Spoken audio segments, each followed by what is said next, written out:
Good morning, good morning, good morning. It is Rashida, and I am here with you live. Okay, let's check to make sure the microphone was on. We should be good. We should have no sound issues. Let me know in the comments if we're good. Hey, hey, hey, hey. Um, Today we're talking about Black women moving abroad. I have a new sign. Like it? Like it? Like it? Okay. What had happened was, I think I mentioned last week that I needed to go to IKEA. No, Adelia said she needed candles. And so I said, let's go to IKEA. And we're in IKEA. And y'all know Adelia is a minimalist. Sidebar, good morning, y'all. A little sidebar story to start the day. IKEA, Adelia's the minimalist. So we're in IKEA. And I'm usually the one that leaves with like bags and bags and bags. And she leaves with like two things. And so this time I was like, I'm only buying, I have four things on my list. It's one thing, but like four times the thing, right?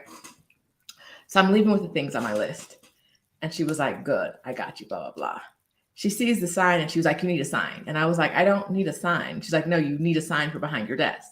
And I was like, I don't need a sign. And she was like, you need a sign. So, point being, this minimalist played me and had me, the non minimalist, the maximalist, leaving IKEA with things I didn't plan on buying, even when I told her to make me stick to my list. When I tell y'all she's a hater, these are the things I'm talking about. These are the things. Like, I had a list, I had a plan, and what she say? She said I needed the sign. Now the sign looks good. I like it. I like it. I like the sign. But these minimalists, these ones who talk about how y'all don't need anything and you can live with like two shoes and a bobby pin, you can't trust them. That's where we're starting today. You cannot trust a minimalist. It's done. That's it. You cannot trust a minimalist. They want, look at her shit. I didn't need it, but you did in the comments.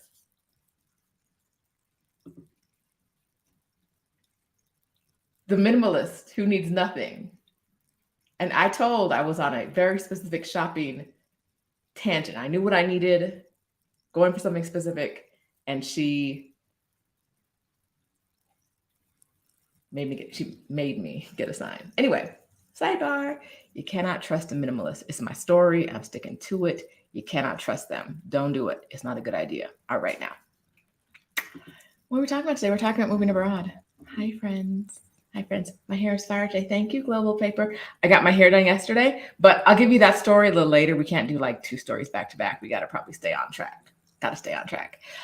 So good morning, everyone who's here. Let me go through the list. Wendy, Carla's in Mexico City. Hey, hope you're enjoying Mexico City. Tell me what you're doing and what you're not doing and what you want to do that you haven't done yet. Carla, give me some deets in the comments. Hey, Francis. Hey, Culinary Guide. Alicia, Anita, Brenda, Kenya, Yolanda, Glass Half Full, Barbara Dennis. Hey, Tell, Myrtle, France. Okay, I think Stephanie's here. Tempo, we're not saying hey to Adelia. Y'all already know why. Katie and Kathy, Greta, Gold Paper, Cocoa Fit. Yep. All right. Now y'all minimalists got to go somewhere. Hey, mommy, y'all minimalists got to take it and go. Take it and go somewhere. It's not. It's the trickery. But I do like the sign. I do like it. I was like, can I make it gold? Can I spray paint it? What can we do? How can we add some razzle dazzle to the sign? I do too much. I don't see her here yet, but it is Joan Hardy's birthday, so we're going to celebrate that. Happy birthday, Joan. Happy birthday. I would sing, but then it wouldn't feel very festive. You wouldn't get the birthday vibes from me singing, so I'm not going to do that. I'm just going to say happy birthday. I hope it's a great one. If you're off doing something else and you see this 3 weeks from now, I'm still wishing you the best. Joan is one of our favorites here because she's been in Chapala forever. I mean, she's an excellent person. This isn't why she's one of our favorites, but she is an excellent resource for anyone in the Chapala area. So, happy birthday, Joan.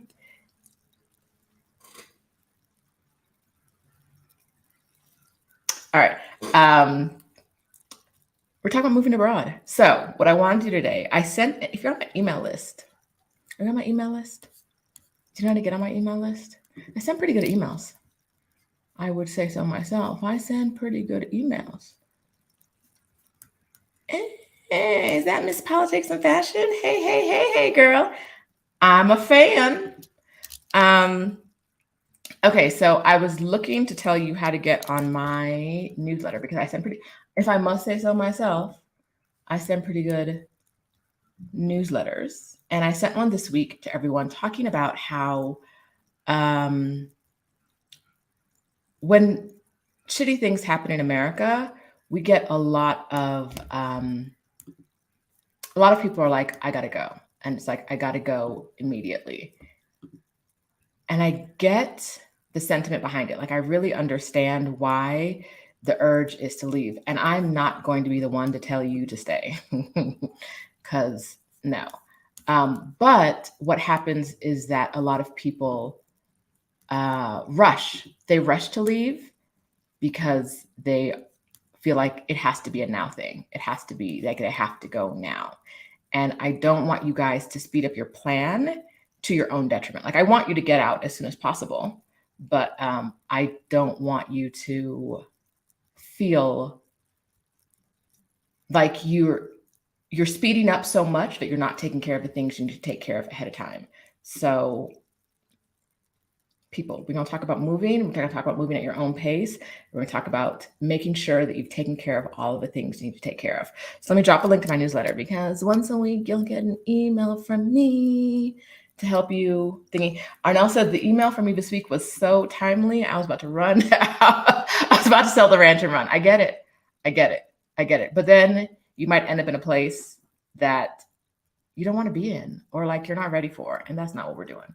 That's not what we're doing. So let me drop the link right here. Oh, I can't type and talk at the same time. Drop that. Okay.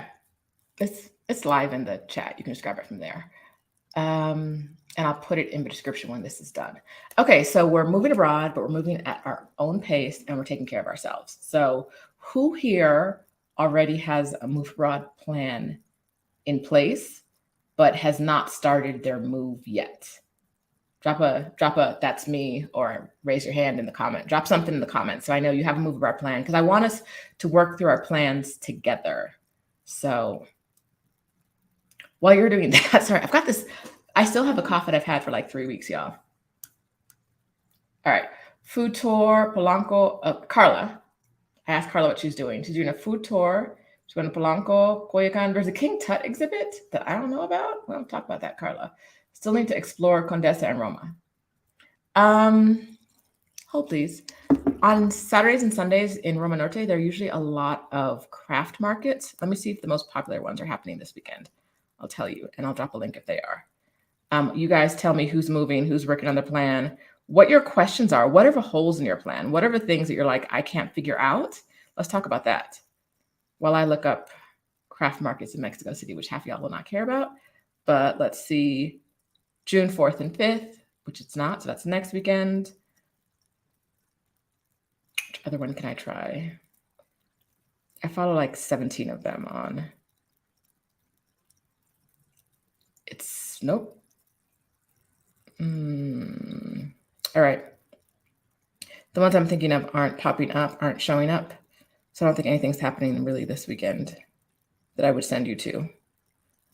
Let's see, Tráfico is the last one.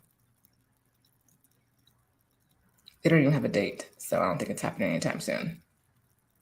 Nope. But Roma Norte is great for walking around. So is Condesa, seeing the sights, doing the things. We'll have a good time. All right. Let me get rid of this. Dee has a plan. Stephanie has a plan, but she hasn't started yet. Okay. It's news to me.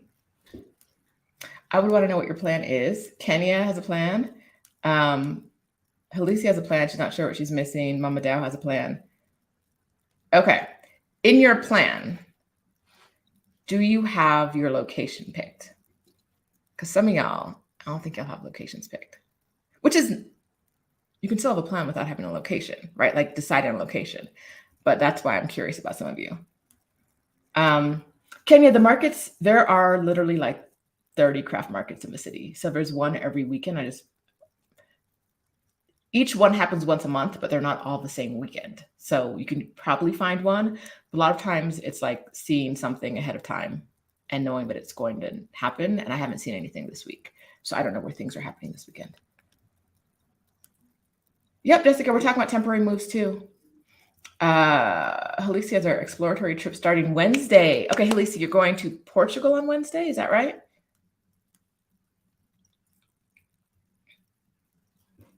Stephanie said she's going to Costa Rica or Portugal and not Mexico. Like she didn't say I'm coming to be your neighbor in Mexico City. And I don't understand. But okay. All right, sis. Gigi has 3 locations, still narrowing based on my research.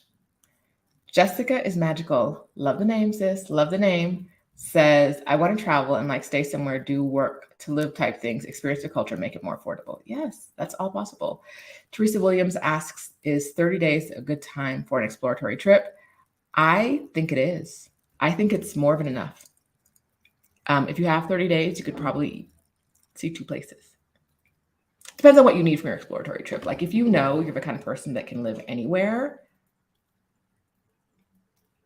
you can do an exploratory trip in a shorter amount of time. But if you're like, this place needs to check off these 17 criteria, maybe you spend a month in one place to make sure that like the joy you're feeling at day 1 is also what you're feeling at day 30. So, ooh,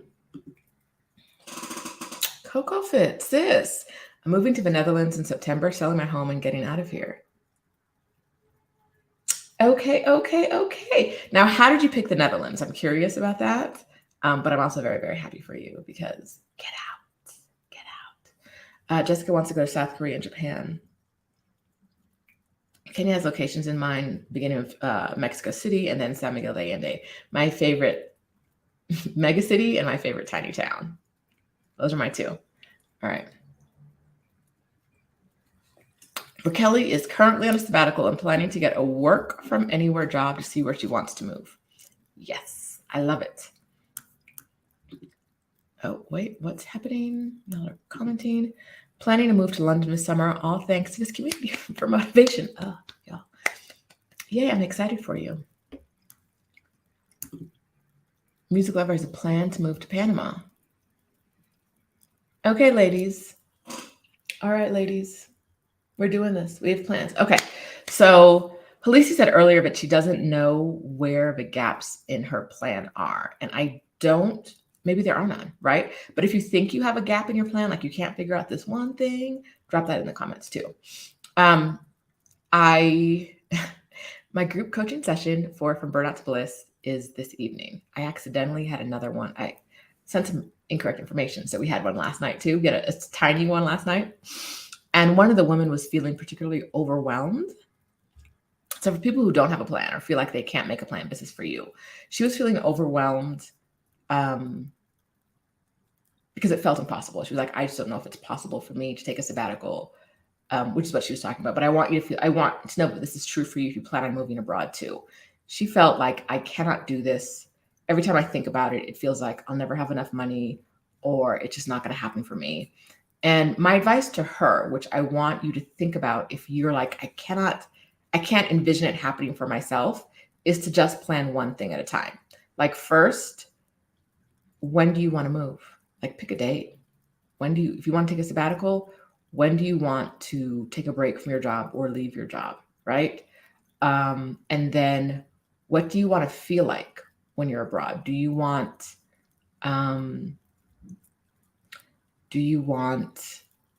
to be like busy and active and moving and going? Because like that's how you like life, which is okay. Or do you want to be like a potato, not even a couch potato, but it's like a bed potato? Like, do you want to be a bed potato for like months at a time? Like what vibes do you want from the experience? Like think about those and then think about the places you might be able to experience that. So like if you want to be a bed potato, it can be done in Mexico City, but it's not what I would recommend, right? Like, because there's a lot to do here. But for her, one of the things that was holding her back was she felt like the money, like I don't see the money happening. And so part of my advice to her was think about what you want. Like, do you want warm weather? Do you want cold weather? What time of year? So what time of year are you going to be there? Think about what you want to experience, what you don't want to experience.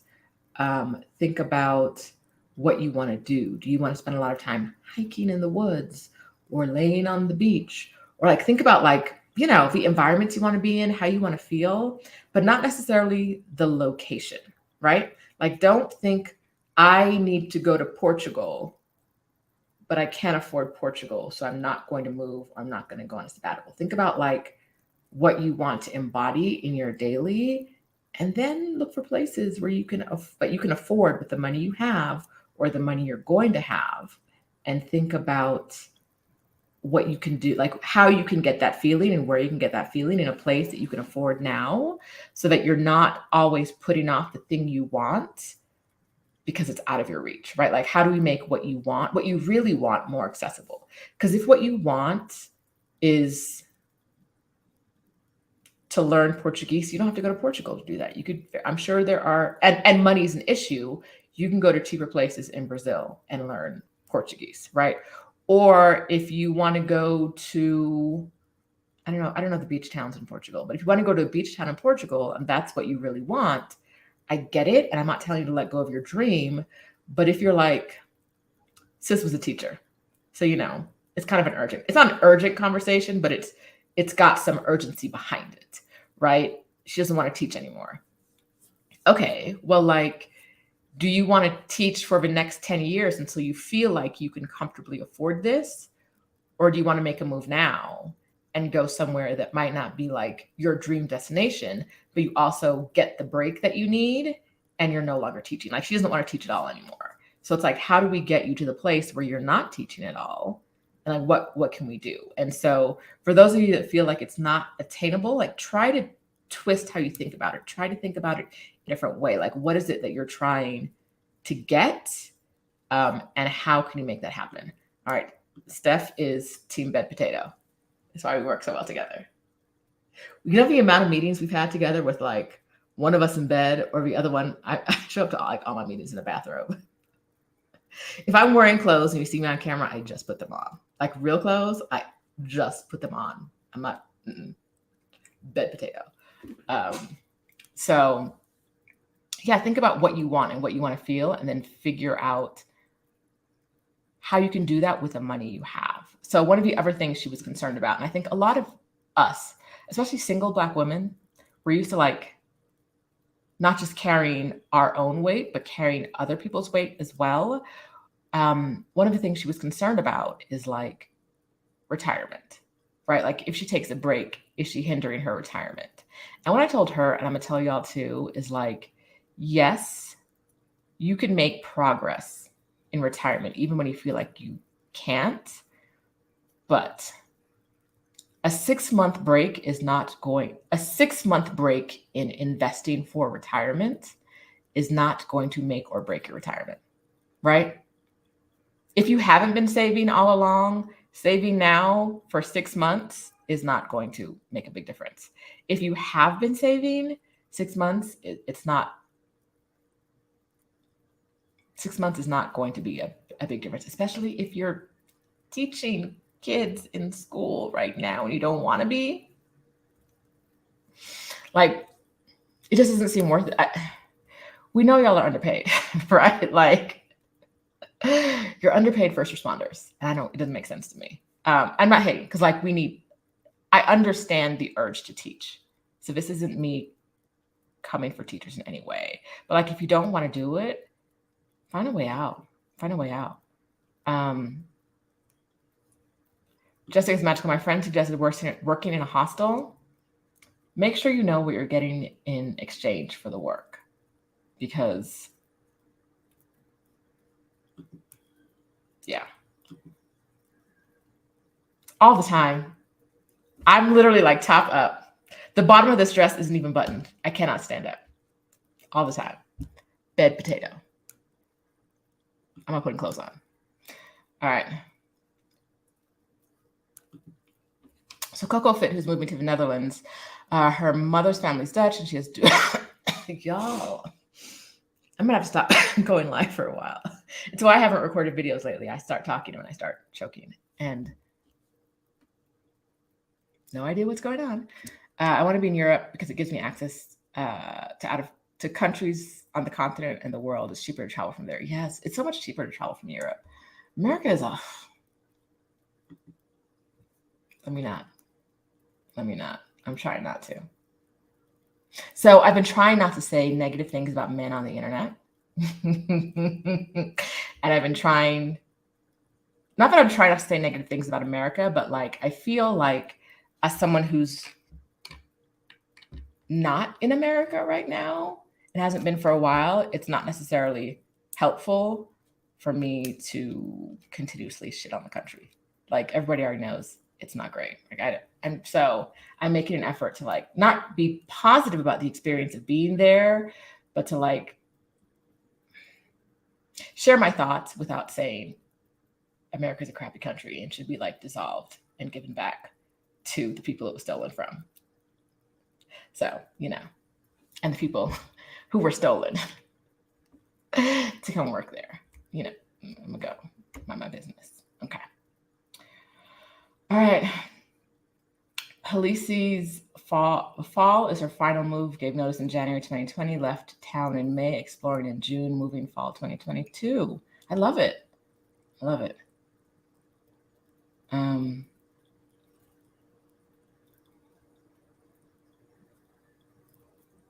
right. So I'm seeing people in comments saying they want life-changing adventures. Yes, you deserve.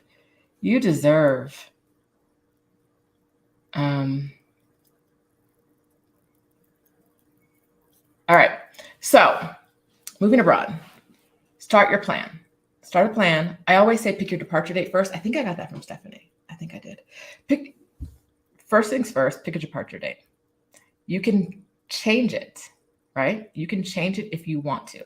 It doesn't have to be set in stone, but pick a date and work towards a date. Picking a date allows you to figure out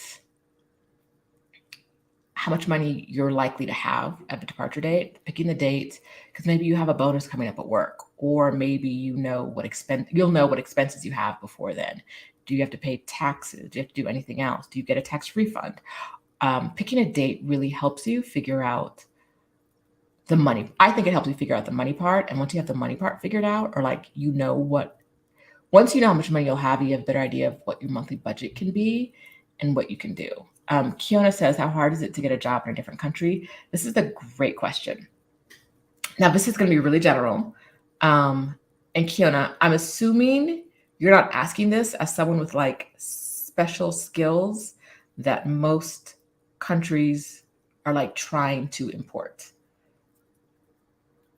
I'm going to assume that only because there are already be recruiters calling you like, hey girl, come through. Right. And so that's why I'm going to answer it that way. So if you do not have skills that people in the country don't already have, and you have to get a job in like the open marketplace, how hard is it to get a job is going to depend on the country you're in and what you can do, et cetera, just like it does in the US. But a really important thing to note is that if you are moving to a country, and one of the reasons it's attractive is because it has a low cost of living, the wages there are probably low too. And that's one of the reasons when people are coming to Mexico, I always tell people, Adelia always tells people, don't look for a local job here. The minimum wage in Mexico is about $8 a day. A day. $8 a day. You don't want that. And they work longer hours than most countries around the world. So even if it's not Mexico, but if it's a country if you're moving to a country with a lower cost of living, you want to import a job with you. You want something you can do remotely. You want your own business, something where you're not working within an economy that is supporting a lower cost of living. Because, child, you're not working for $8 a day. I don't know you, Kiona, but I just don't think it's happening. I think you'd be like, what am I doing? I could just work like 1 hour online a day and make this money instead of working like a 12-hour day. And so it's something to think about. If there's a higher cost of living, there's probably going to be a higher pay as well. But I wouldn't move to a higher cost of living country without already having a job, right? Because you got to pay more money. So economics, how hard is it to get a job isn't a question I can answer, right? Because it depends on where you're going and what your skill sets are, et cetera, and whether you can get a permit to actually work in the country. In Mexico, it's pretty hard for foreigners to get work permits because what can we do that the people here can't do, right? Like, if you're a specialist in like, if you're like the preeminent coronavirus scholar in the world, you can probably get a job anywhere. But if you're not, right? Like, if you're not developing a monkeypox vaccine, or, you know, lots of programmers for tech come from overseas in the US. But in other countries, I just don't know what you're going to be able to do. Get a work permit for. You're in a lot of places, the company you're working for has to say that like you working there is invaluable. Or you got to work under a table. And working under a table can get you deported. So lots of things to think about, but mostly you got to think about the economics. I would recommend getting a work from anywhere job and bringing that with you. All right. All right. Dee's departure date is right after taxes and her work bonus. I feel it.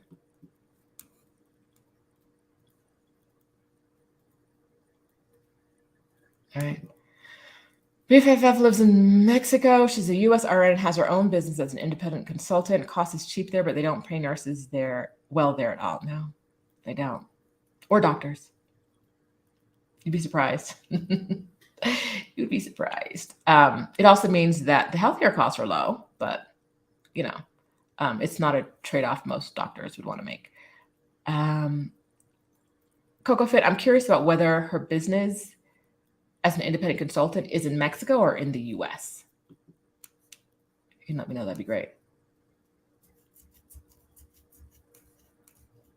Okay, so we talked about picking a date, working on a budget, right? And so one of the benefits of moving to a lower cost of living location is that you can spend less money a month, which usually means working less money a month. But a lot of times people don't actually think about what the budget is what's it actually going to cost them, right? So like, what is it going to cost them? And sometimes that means going on Numbeo or the Earth Awaits to figure out numbeo.com. This is not going to be clickable, but this is the thingy. Numbeo.com. Or put it in the comments, or the earthawaits.com to find cost of living calculators. 9 times out of 10, those aren't going to tell you your true budget, right? 9 times out of 10, they're going to get you closer. They're going to let you know, is this cost of living higher or lower than you expect yours to be? And they'll be right about that, but they're not, you're not going to get you on the money, right? Because they're asking people for their cost of living, and you don't know how those people are living, and you don't know if you can get the prices that they're getting. And right now, a lot of places are having not just inflation, but they're having a large influx of Americans, Canadians, probably some Europeans as well, who are leaving their countries and they're going abroad. And so now these other countries that had the lower cost of living, the cost of living is increasing. Like now, I used to be able to get Uber rides at the beginning. When I first moved here in 2019 to Mexico City, I could get Uber rides for like $1.50, $2. And now almost every time I get in a car, it's at least $6. It's between $6 and $10 every time. And I'm like, it was $1.50. Even like 2 years ago or a year ago, year and a half, when I first moved back here, I was looking at like $4 regularly. And now easy $6, $8 anywhere I want to go. And I'm like, I don't like this. Like, I'm not one to tell the rest of y'all the rest of y'all need to go home, but like, what is happening and what is happening to the city? Housing prices have skyrocketed, and it's not just here. It's in cities that were like, have been known for being inexpensive, like Merida. Prices are skyrocketing because there's an influx of people with money, with more money, spending and willing to spend money and willing to pay a lot more than someone who is local might pay because it's under what they would pay in the US, right? And so these economies people are doing what they do. They're like, people are with money are here, we're going to raise our prices. So there's a weird mix of like expats increasing prices and inflation happening at the same time that is making some cities not as livable as they were. Someone was mentioning that to me about, I can't remember which city in Portugal. It felt like people were kind of getting upset with the number of expats and what it was doing to the prices. So it's just something to keep in mind. But even cities that were historically low cost of living, you might not be able to get that same low cost of living now. So think about it and act accordingly and have a plan. Wait, I'm supposed to be doing something. Give me a second. I can't do two things at once. I should be able to, but I can't. All right. Yeah, the economy of a social climate. Okay, what else are we talking about, y'all? We talked about making a budget. So picking your date, making a budget, use Numbeo, use Earth Weights as a guide. Talk to people in Facebook groups about what they're spending. Ask about their lifestyle first. Like if someone is like, oh, I've been living, how long they've been there. Some people are like, oh yeah, it's easy to move here. You can find places to rent for like $300. Or they'll say like, oh no, my rent's only $300. Have you been there for 10 years? All right? Have you? Because if you've been paying $300 rent for 10 years, that might not be what I can get today, right? So when people are giving you information in Facebook groups, ask the follow-up questions. Like ask the questions to see if you can get what they have and if you want what they have. Because y'all don't want to live some of their lives. You don't. You don't.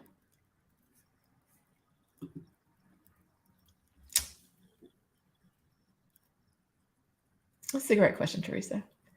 So are some Americans unintentionally becoming colonizers? Some Americans are unintentionally gentrifying places, and some Americans don't care.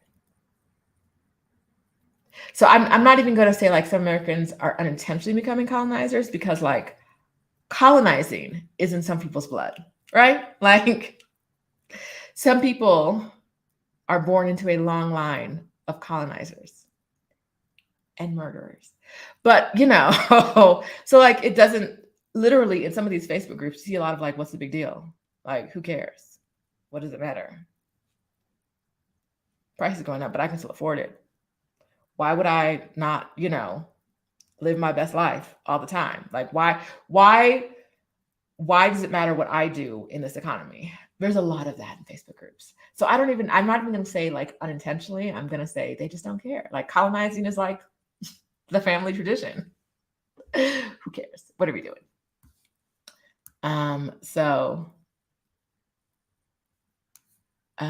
Yeah, it's something to think about. It's something to think about. Some people, like I said, don't notice it happening. Some people are hyper aware. I'll put it like this. People who have historically been oppressed generally notice oppression around the world. People who have been in the position of being oppressed notice oppression where it's happening around the world. The oppressor doesn't see it at home. Why would they see it somewhere else? Why? It's just business as usual, right? So, yes, it's something to think about, but like don't let the idea that you might come across as a colonizer prevent you from moving somewhere and moving intentionally and thoughtfully, right? Like you can move intentionally and thoughtfully. There's a lot of times where it's like, just seems like there are a lot of like hard decisions to make, or like tiny, tiny decisions that you're like, okay, am I tipping too much? And is tipping, people always talk about like how tipping impacts the market and how locals can't. I'm on the other side. I'm on the big colonizer side of tipping. We're going to talk about this real quick. It's not our move abroad topic, but hey, we're talking about it's a move abroad topic. So we'll talk about it. In a lot of these groups, and when people are being woke, they talk about how if you go to places where tipping isn't the culture, or if you go to places where tipping is the culture, but you tip higher than the locals are tipping, then you are ruining the economy because you're making it harder for them, for the locals to live. Pero, real quick, the locals who are upset because you're spending more money, you're paying your cleaning lady more, or you are tipping larger than they usually do. We cannot upset the locals by doing that, is the word around town. You cannot do this. It upsets the locals, blah, blah, blah. Real quick, who are the people who are doing the serving, who are getting the tips? Are they upset by the larger tips? Because I think they're locals too. And I don't think they're upset about the larger tips, right? Like the conversation is always about like the locals don't like it. But if I tip 15% instead of 10%, I think the local who gave me great service today is not going to be upset by that, right? And so a lot of times a conversation about what is acceptable in the marketplace as you as a foreigner coming in is about what the middle class wants, or like what the upper or middle class wants, right? It's not about like what the poorer people in the country could actually use. And we know, because if you're watching this, you're probably Black. Hey, you know that I can't think of a country around the world, and if you can, please let me know. Please let me know if there is a country where classism and skin color aren't tightly wound, because the people who are telling me in Mexico that we can't tip too much have lighter skin than the people who are doing the serving and getting paid a minimum wage of $8 a day. The people who are saying, oh, no, like you shouldn't be tipping at all because blah, blah, but we only tip this amount. You can't tip more than that because it really then we won't be able to afford blah, blah, blah. Those are not the people getting paid minimum wage, right? Like it's not, the minimum wage workers aren't saying, don't tip us. No.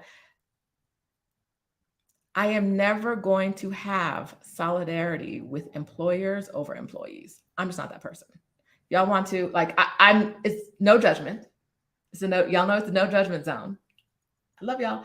But y'all not going to have me out here saying that like, no, I cannot tip in a way that moves my heart. I cannot tip what my heart says because the employee class will be upset.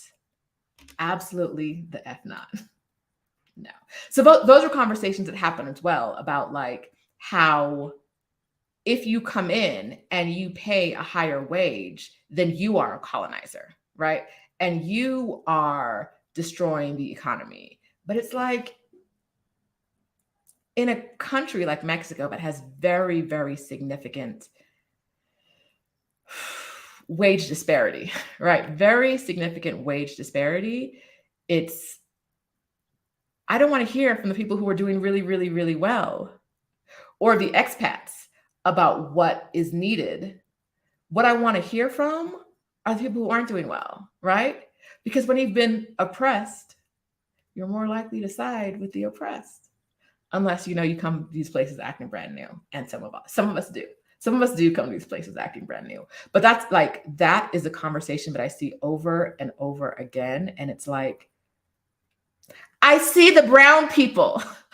I see them. I see the indigenous people. I see the brown people. That's not who's telling me not to pay more, right? Like, those are not the people who are like, you are ruining our economy.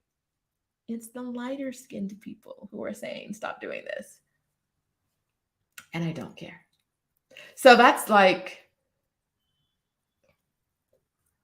you have to decide when you go abroad. There's a lot of things you're gonna have to figure out. And it's like, where does your solidarity stand, right? Like, if you are like, I get it, I'm going to try to acclimate as much as I can with like the upper class, because that is economically where I fit in. Okay. But like, know that comes at a cost. I know that when I align myself with the working class in the ways that I can, right? Like, I'm still a bougie. I was gonna say B, but I'm still bouge. But when I align myself with the working class, when and how I can, I know that comes at a cost too, because like, I know that these are things that I do that will shift the economy. And hopefully it will lead to people being paid a fairer wage. But I can't do that. I'm not making that change myself. Like, me tipping 20% on a great meal, I great serve it. I come to some of these places and I'm like, I have never had service like this in the US ever in my life. So what are we doing? What's happening? Like, yes, let me give you some cash, right? And so these are things you get to decide. Like, you get to decide who you are, and you don't have to decide right away, and it doesn't have to be a conscious decision, but you're going to see in a lot of these groups, people who you're familiar with and people who look like you, who are making decisions that you might not make. And that's okay. We all get to live our own lives, right? We all get to live our own lives, but thinking deeper about, like, what I would say is that the colonization argument isn't an easy one to have. It's not cut and dry. It's not black or white. It's not, are you a colonizer or are you not? Because there are some ways in which I'm very much not. And there's some ways where I'm like, yep. If I'm paying someone for service, I'm going to overpay. She, brown, short. Y'all know what I mean. You come to Mexico. The indigenous ladies here are tiny little things. I'm going to pay you. I'm going to pay you. And I don't care what anyone says. Like, I'm never going to take the side of the employer class over the employee class. That, like, we talk so much about like solidarity and unions and employees sticking together, and then people go to other countries and they act brand new. No, the locals don't like it when you tip. And I'm like, so you only care about one group of locals? You only care about the one group of locals. And 9 times out of 10, it's to be lighter skinned ones. No. Anyway. Woo! Yes. Southern Rose Tia D says, there's a cost to whatever alignment we choose. Yeah, there is. Like, it's expats are like adding a foreign species into a lake, right? Like, something's going to happen. Something is going to happen. You cannot add people from other places, especially in large numbers, and not have it impact the community, not have it impact the economy. So you have to think about what impact you want to make and see how true you can be to life, to like the life you want to live and who you want to be.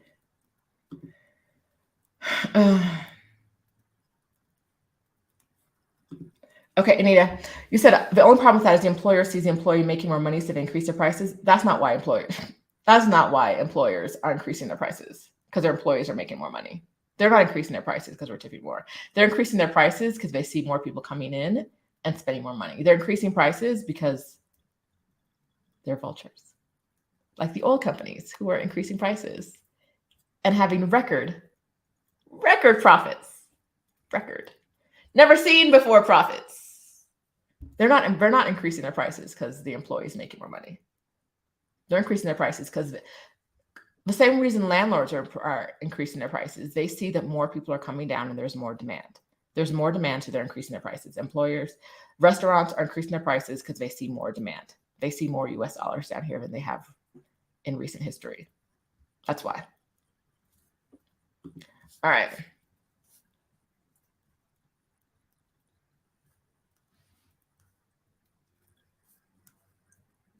Let's see.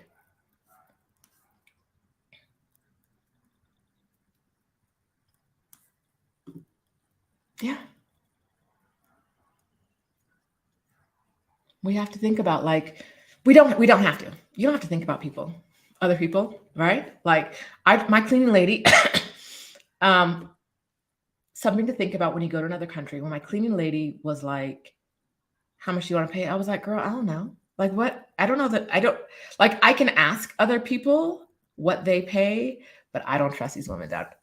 A large number of these women down here. There are ones that I'm like, yes, if you say this is what it is, I trust you, boom. But some of these groups, you hear the most exploitive conversations. It's truly like, how can I pay this person as little as possible?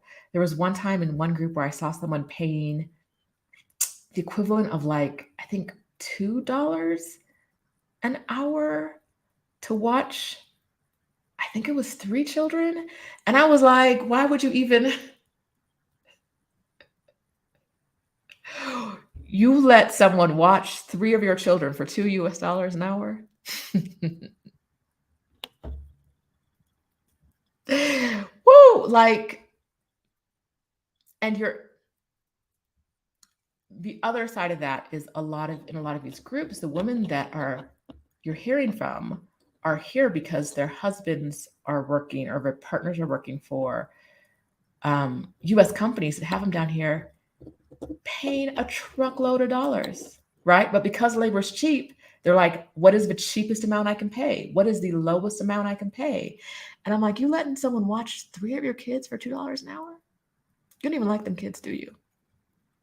Like, those numbers don't make 3 children, $2. Just because it can happen doesn't mean it should. So my point was, when I messaged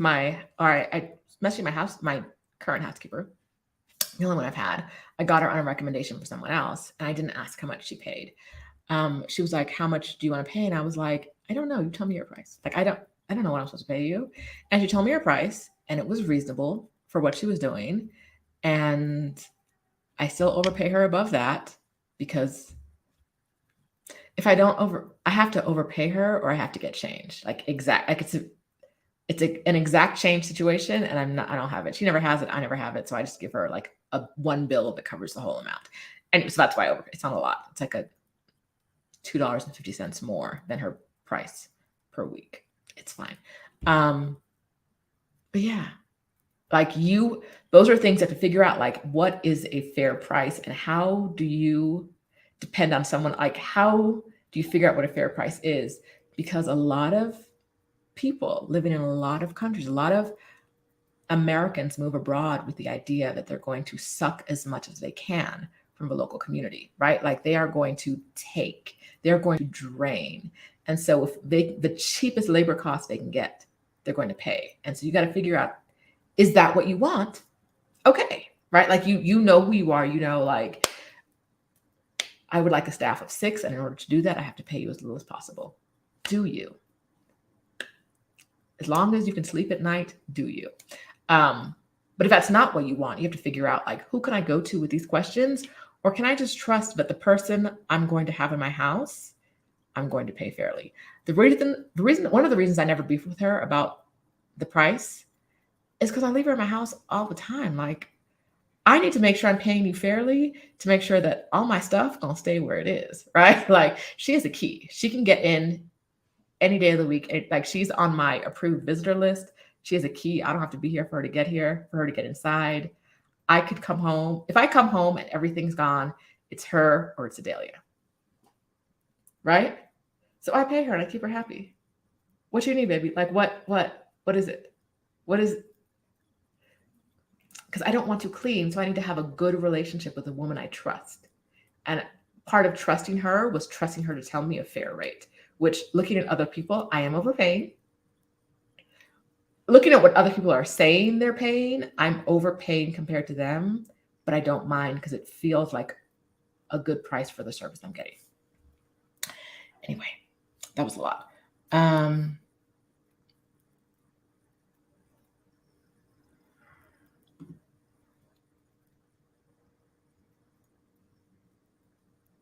Like, they'd be mad when you rounding up. Girl, like, what? What?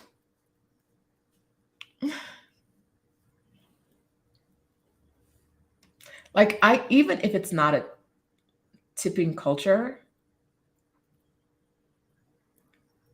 tipping occasionally is not going to ruin the economy. I'm not saying walk around like throwing out $50 bills everywhere, but like tipping, like you as an individual are not going to ruin the economy by tipping occasionally, even if it's not a tipping culture. If it is a tipping culture, you'll know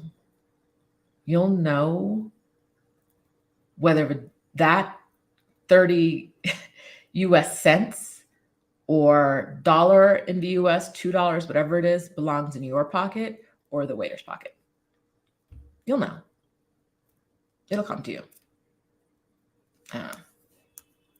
Speaking of tipping, it's hair time. Okay, so there is a man from New York. I said that with a man. I let a man touch my hair. I let a white man.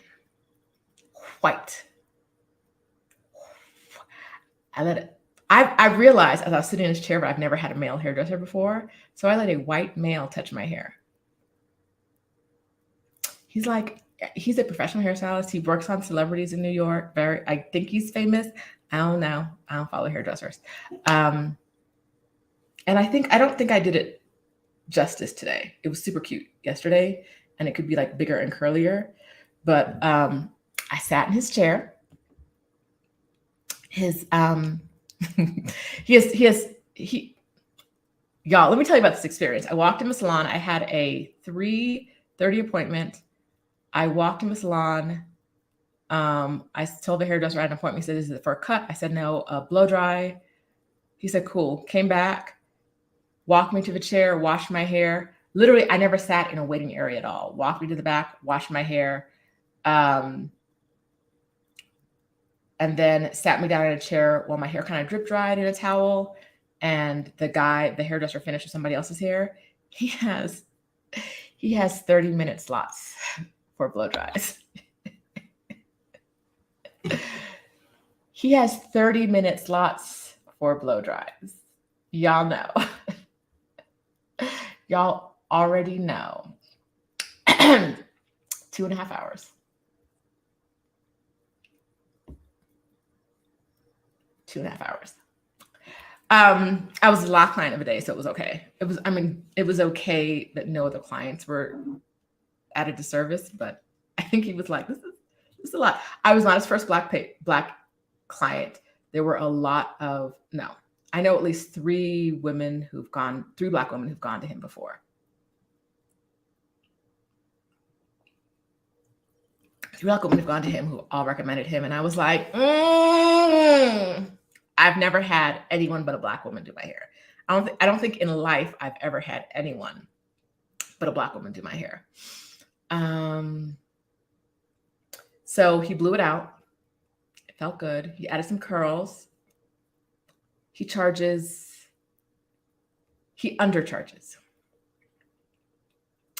He charges 700 pesos currently. We talked about him raising his prices. 35 US dollars.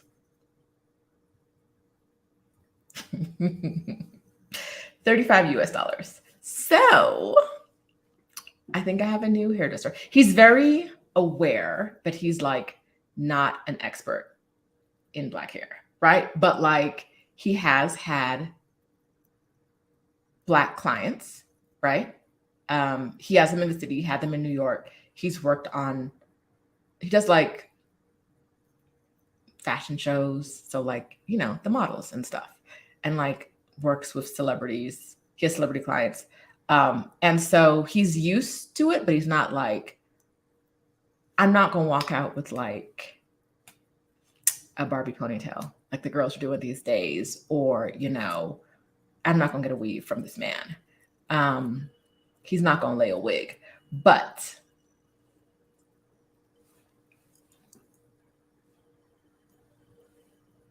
wait, other way, this way. I kind of like it. So that's another part about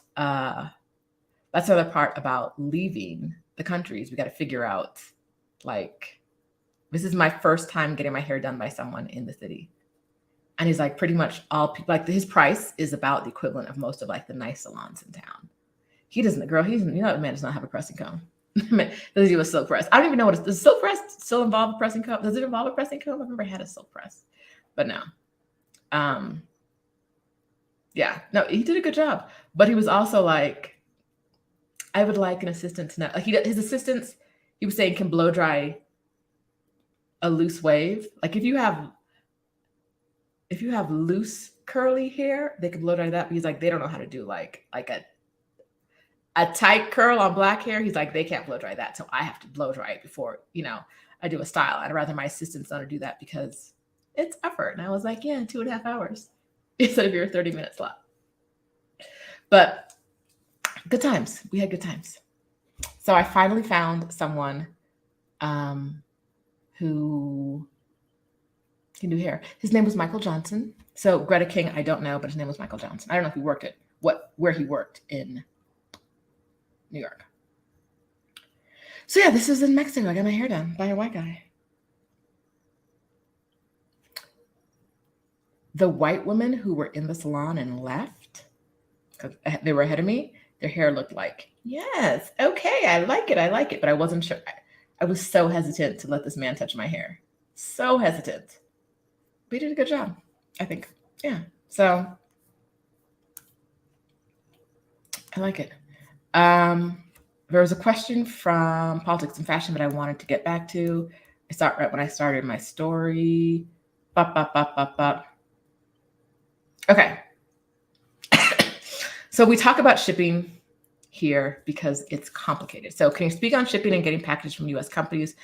I'm considering Mexico City and worried about this for content creation. You have reason to worry. I don't get anything shipped here. I get everything shipped to my mom's house in Florida, and then either she brings it down or I go up and pick it up. But I don't have any tight deadlines for packages either.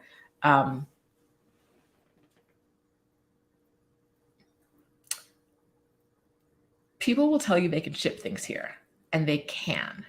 What happens when it touches the border and customs and immigration gets involved is tricky, right? Like, are they going to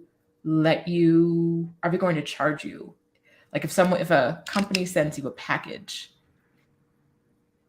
I don't think customs cares that it's a gift or that it's complimentary. They're still going to be like, what do we think is the value of it? And we're going to charge you a percentage of that price. I don't know any content creators down here who regularly get things shipped from overseas. They're probably here and they have an answer for you. I don't have an answer. I get everything shipped from my mom's house and I pick it up. It's like months later when I pick it up, but it's also why when people are like, I get emails every once in a while. They're like, hey, we'd love it if you did stories about blah, blah, blah. And it's like, that's not going. You need like a 2-week turnaround, and shipping might take a month to begin with. And then I got to pay most likely when it gets here. It's kind of a mess. It's generally just kind of a mess getting packages down here. So no.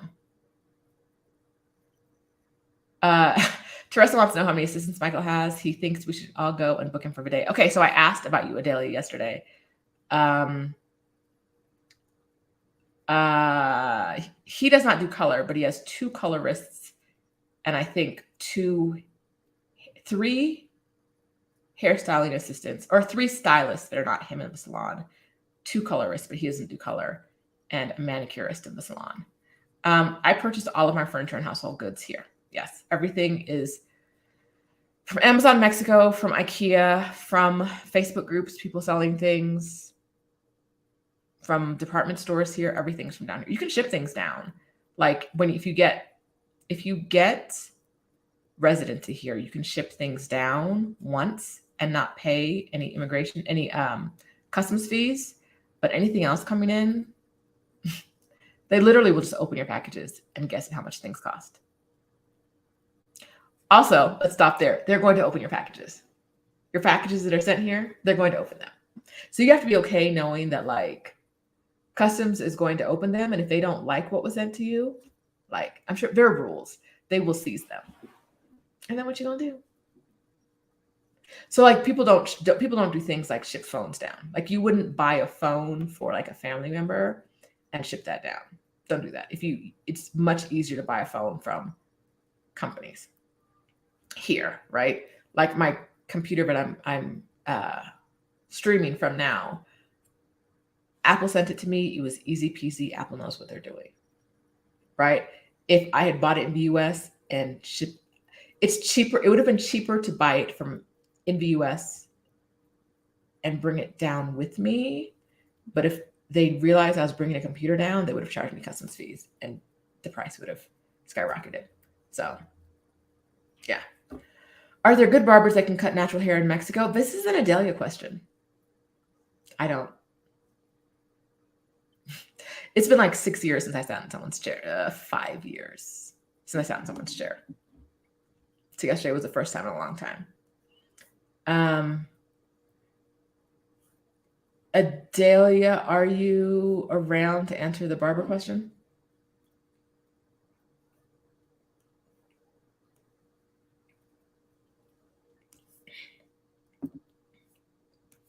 She's been getting her hair cut. She tried a new place. She went to a guy who specializes in like black men's cuts. I don't remember if he's black. Adelia, haircuts. Greta had a question about haircuts. Are there good barbers in town? She got her hair cut. Well, I think she just walked into the salon off the street the other day and got a good cut. Yeah. Let's see. Yeah. Simone is saying that St. Vincent opens packages too, but you can slip some money to someone you know, though. It's not like that here. It's not. Literally one day when Stephanie sent me the boxes down for Exodus Summit, the gift boxes, Amanda showed up and he was like, there were no messages that anything was shipped, no nothing. Amanda showed up and he was like, that'll be $20-something. Or like the equivalent of, it was, I don't know, like 400 pesos, 500 pesos. And I was like, what are you talking about? And he was like, you have to pay to get the box. And I was like, who? I was like, what? There's no receipt. There's just writing on the outside of the box. Someone's written in pen. And he's like, if you use the QR code, it'll pull up what you owe. And I was like, y'all really just brought me I needed to be home. I needed to have cash. All of this, I needed to answer the phone. All these things needed to happen at the same time with no warning. No, just boom. You want this package? Give me some money. I was like, this is a process I don't love, but it's a process. So, okay, Adelia says the place she went to get a haircut last week was good. Showed him a picture and we talked about what I wanted in Spanish. Okay. Let's see.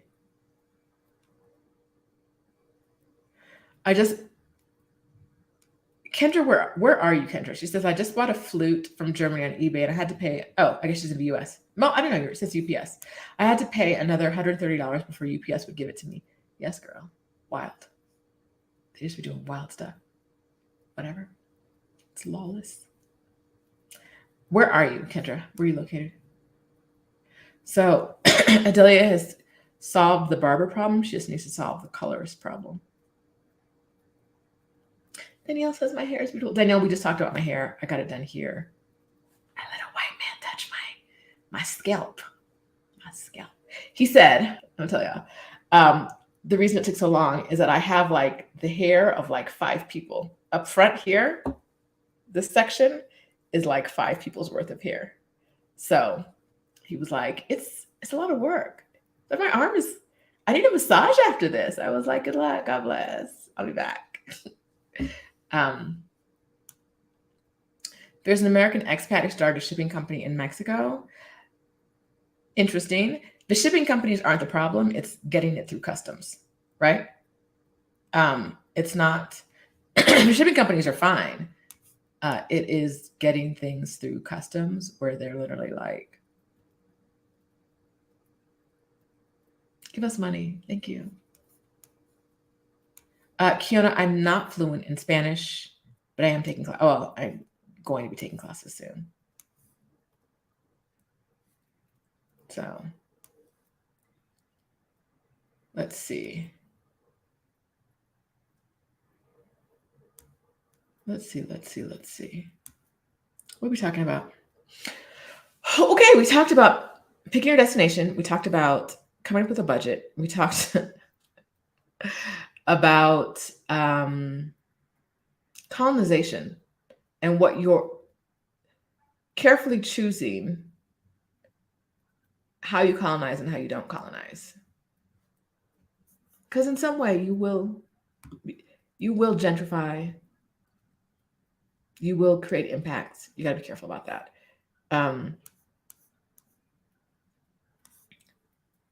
So,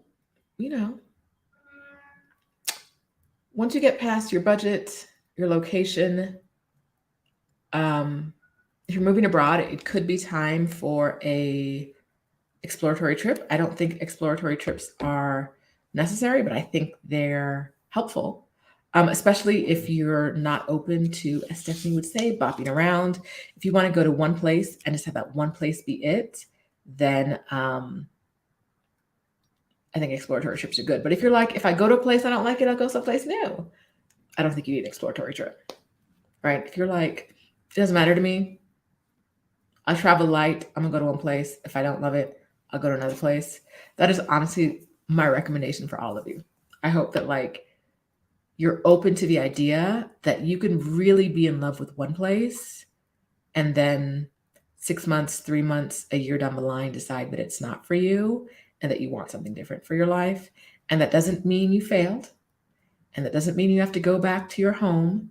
It just means try a different city, right? Try a different country. Try somewhere else. I love Mexico City. Is it for me for life? I don't know. It's for me for now. All right. Let's see.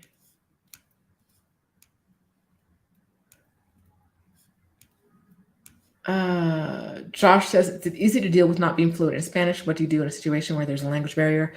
Okay. I'm not going to speak specifically about Spanish, just traveling in general and moving to different countries. It's not easy, but in most countries it's doable. You can always use language apps. You could always, when I was traveling, I did my 12 months around the world. Every time I was going to a new country, I'd spend like a couple weeks learn on Duolingo ahead of time.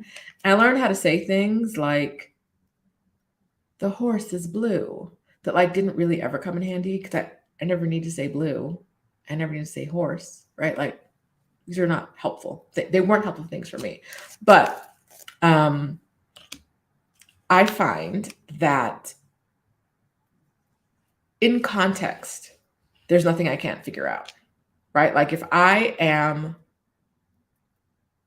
in a grocery store, we're going to do this.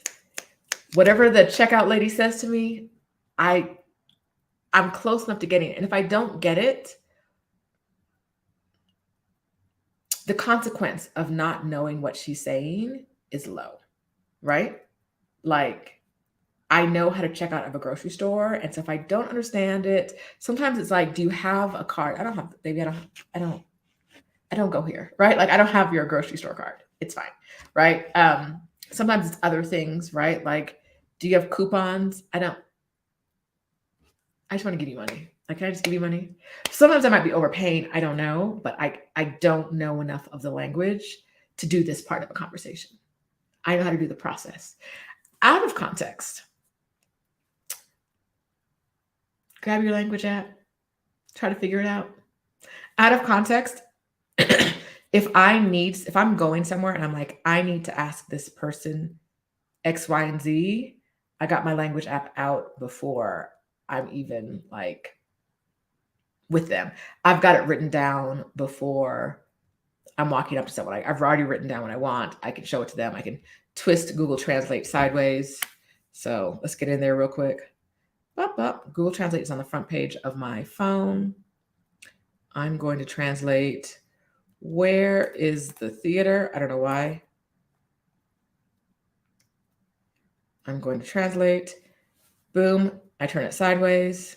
Boom. Right? I'm walking up to people like, hi. Hola. Una pregunta, por favor. Right? Like, whatever language I'm in, wherever I'm going, like, if I don't know, if I know I need help with something, I'm coming ready. Like, boom, boom, let's do this. Right? If someone walks up to me randomly and starts saying something and I don't have context, then I'm like, okay, maybe slow down. Like, do I think I actually need to know what's going on? Do I need to know what we're talking about? I've come to the point in my life where I realize I don't need to know everything. I don't need to know what everything people are talking about. Like, if you're speaking to me here and I get like two out of every 3 words, cool. I get the gist. I understand it. And if I didn't, is it life-threatening? Probably not. So I think my opinion about living abroad is that learn the language as much as you can. If you're moving somewhere, definitely learn the language as much as you can, but don't let not knowing the language be a barrier to going, because you'll be all right. You can. I'm doing this all the time. Give it to me. What's the answer? Hi. I have one question, please, is like my go-to for everything. So I start every conversation here. Like, I have a question. Hi. Una pregunta. Listen, everybody. I'm like, I don't know these things. And here people are like, we got you. We got you. And so I feel comfortable navigating any part of the world with Google Translate. Right? If I'm going to be there a long time, I'll try to learn a lot of the language, but if not, I feel comfortable getting by with what I have. I'm not going to let not knowing a language stop me from going somewhere, especially because in a lot of the places, I've ranted about this before, but hello, mini rant. In a lot of the places, the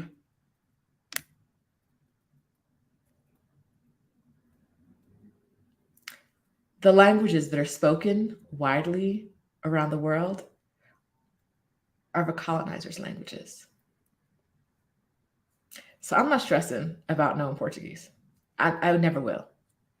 Right? Like, I will try to learn Spanish to be respectful and so that I can understand what's going around in like 95% of my day, right? Like, so I can figure out. But like, I'm not stressing myself to learn all of these different colonizer languages. I'm good. I'm good. Like, that's the reason these languages are spoken in so many places. It's because they all came and slaughtered people. Like, I'm not pressed personally. Spanish, because I live here. Yes. But you'll get around just fine if you don't know the language. When they respond in Spanish, how do you comprehend? I know enough Spanish to understand if there's some context. Like if you're just walking up to me in the street and like rambling at me and I don't know what we're talking about, then I don't what huh? Then like if you don't have the time for me to take out my translator app and figure out what's going on, then I don't need to know what's happening. Right? Like so if I go up to someone and I ask them a question, it's usually basic enough where I'll understand their answer. Like my question is like, I need to know, like the other day it was like, where I need to figure out how to get on this train. And the man was like, right behind you, baby. Like I didn't see the entrance and he was like, it's right there. You know what I mean? Like I'm asking basic questions. Like the other day it was like, is this the bus? Like Google says, get on this bus, pointing to it. But this is not the bus that's coming. And she was like, it's the same thing. Like it's a different name, but it'll take you where you need to go. Yes. I know enough Spanish to do that.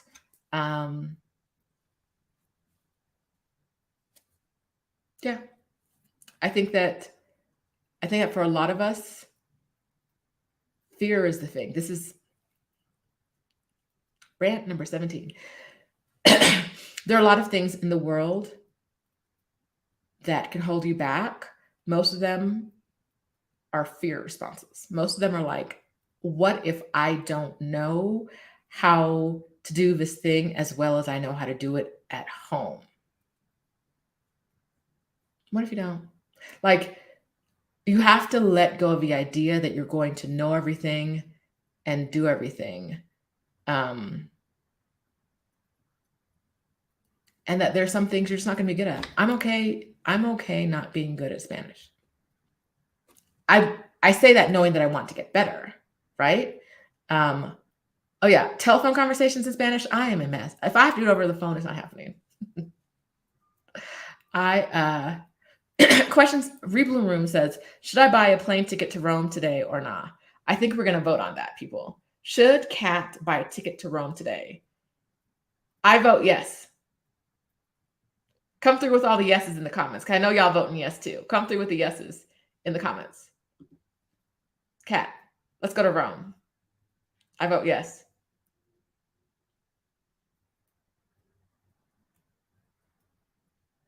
Yes, Kat. Overwhelmingly buy the ticket to Rome. Go eat. All the yeses. Nothing but yeses. Kat, tell us. Shoot me a message when you purchase that ticket. Do it. All right. Latoya's experience in Mexico City. Latoya, are you here now? I didn't know that. So I don't know if this is past experience or you're here now. I can never keep track. So many people come through the city. I have no idea when people are here or not. I honestly like. But Latoya, let me know if you're here. My experience here in CDMX as far as language goes, if you try a little, the locals will help you a lot. Google Translate works great. Yes. Here, the locals will help you. Okay. People will help you if you don't speak Spanish, but that doesn't mean that they speak English. They will help you by being patient as they try to understand you. They will help. They will not. I've never walked up to someone and asked for help and had them been like, get away from me, right? Or like just walk away or not try to help. People will always have historically always tried to help, but that does not mean that they're bilingual or that they speak any English at all. It just means that they're like, okay, what do you want to know? Like, that's like, you're saying a word, but that's not a word. So like, you're not conjugating correctly, but like, they're not critical. They're very much like, okay, like, let me see what we can, yeah. No, that's not a word. You're looking for who? The child man in the brown house? Oh, you know what I mean? Like they're very like, I will help you, but I don't generally spread out on the city. There's not a lot of English. Kiara says, have you dated out there or know others dating experience there? Adelia just made a great video about dating. Adelia, if you're still here, can you drop that in the comments? She'll tell you everything you need to know. Teresa is impressed with my pronunciation. I'm not sure of what, but okay. Hey, Tyra. This is me. I think I hadn't described it as light and loose travel before, but I do that. But I need a base camp. I need a home base, which is why I have things like signs. Because I'm gonna be here for a while. I like having a home base. I am a maximalist. I like space. I like all of that. Um, but yeah.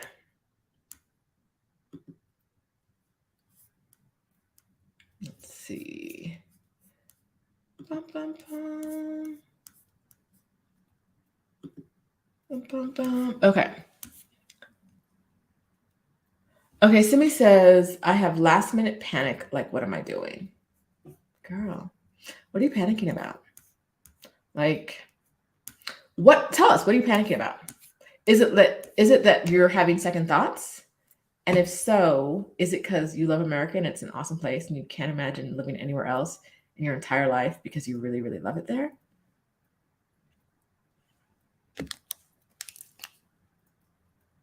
Is that it, Simi? Tara needs a home base as well, and Adelia is going to drop the video.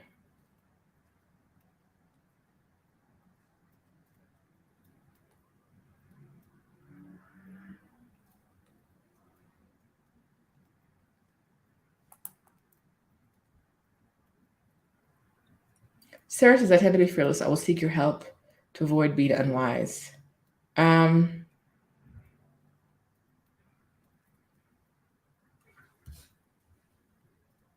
like fearless. Okay, so Adelia dropped her link to dating in Mexico because she knows all about it.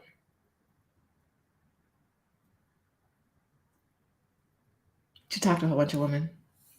All right. Latoya, how are we connected? Can you message me somewhere on a platform that's not this? Are we connected in any way? If so, please message me. Let's see. I'm going to take my husband to Playa del Carmen for a week exploratory as I plan at least a 6-month sabbatical. Lotus Flower Queen, does your 6-month sabbatical include your husband? And is the exploratory trip for moving abroad or is it for the sabbatical?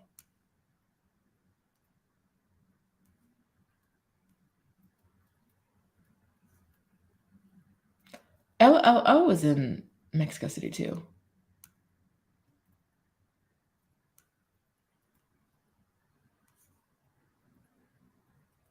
Okay, last minute panic is coming up again. Danielle's talking about last minute panic. Let's do this. And Simi talked about it too. What have you forgot to do? Okay.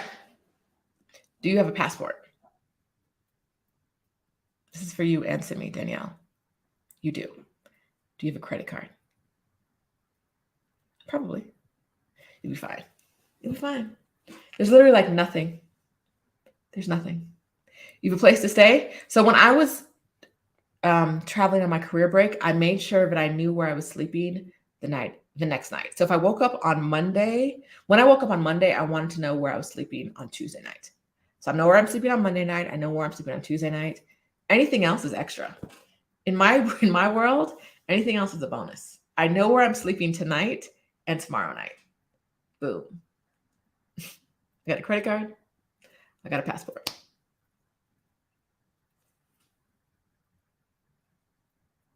Like there are lots of other things that you can build into your plan, right?